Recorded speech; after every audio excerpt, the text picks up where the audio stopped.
Hello! Kumusta po kayong lahat? Ayan, I do hope you're okay.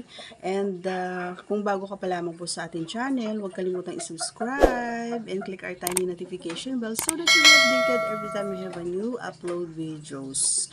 Disclaimer na rin mga idol, ang video ito ay para lamang po sa may bukas ng kaisipan at may malawak na pangunawa. Kung wala ka po nito, maaari na lamang kung mag-skip at mamili ng mga videos na nararapat po para sa inyo.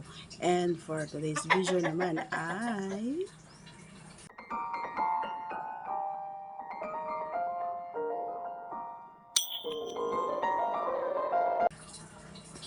yun. So, pag hindi ba ako nakain ay dismayado ba ako? Yan ang ating pag-uusapan ngayon. Alam mo kasi, idol, ito yung pinapangarap namin. Ako, yan ang number one din na gusto ko na kaganapan every time na nakikipag-S. So, hindi ko alam kung meron pang mga kababaihan dyan ang ayaw nun. So, I respect yung mga ayaw, diba? So, choice mo yan eh. Pero, alam mo, Maricoy, tumatakbo ang araw. So habang ka pa, kaya mo pang gawin yung mga bagay na yun, why not? Diba? Wala namang mawawala sa'yo. And sure ako na magiging happy ka sa kalalabasan and magiging masaya kayo parehas. Kasi nga, alam mo yung experience na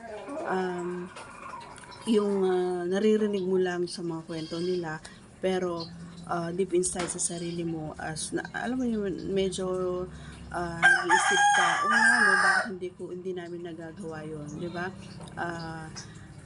Yung wag mong anuhin sa sarili mo na meron kang pagsisisihan balang araw kapag hindi niyo magagawa, 'di ba? So far ngayon, kung alam mo sa sarili mo na kaya mo, why not? So napakasimple lang naman ito, and para din sa pag-grow ng relation nyo. Kasi ang pagkikipag-S mga idol ay isa rin, kumbaga alam mo yung parang pinaka-dessert yan ng mag-partner, kumbaga yan yung dessert natin. And yan talaga yung minsan na hindi nyo napapansin na kapag halimbawa may tampuhan kayo ng partner mo is nagkakaroon kayo ng ganong bonding, diba? Nagkakabati kayo ng ganong bonding. So malaking tulong talaga yon. And dun sa katanungan ni Idol, syempre dismayado tayo kasi nga kung napapanood mo sa mga videos ko, like kong sinasabi na gusto ko yun na ginagawa sa akin, and nakakatulong din sa akin para mas mapabilis, kumbaga, at matulungan ako. Kasi sa mga hindi nakakaalam mga idol ay matagal talaga akong malabasan. So, yun yung isang way ng aking partner para ako ay makahabol, kumbaga, alam mo yung makasabay sa kanya. Ganon. And so far, happy naman ako kasi nga nagagawa naman namin yung ganon, kaya bibihira. So may mga pagkakataon talaga na nangyayari din naman yun, lalong-lalo na kapag parehas kami na L. Alam mo yung gusto namin ipasok kaagad. So, hindi maiwasan yun. Kaya minsan, wala nang kain. Pasok na lang. Ganon. So, hindi ko alam kung nagagawa mo rin yun sa partner mo. So, napakaganda kumbaga sa side ng mga babae. For me, para sa akin, gusto ko yun pag kumakain. Okay, masarap kasi yun mga idol. Nakakataba ng puso, nakakataba ng mind, nakakabusog, di ba? Ikaw ba naman kumain ng mani? Tahong, di ba? So,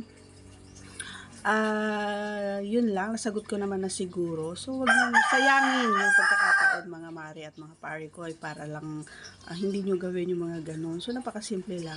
For sure na sure ako na magiging maayos at na magiging masaya kapag nagawa mo ito.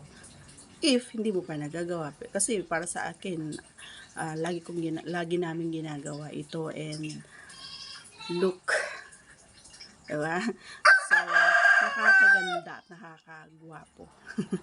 Okay, so that's all for today's video. Once again, if you are not yet connected to our channel, please do subscribe and click our tiny notification bell so that you'll be updated every time we have a new upload videos. Thanks for watching, everyone. Bye!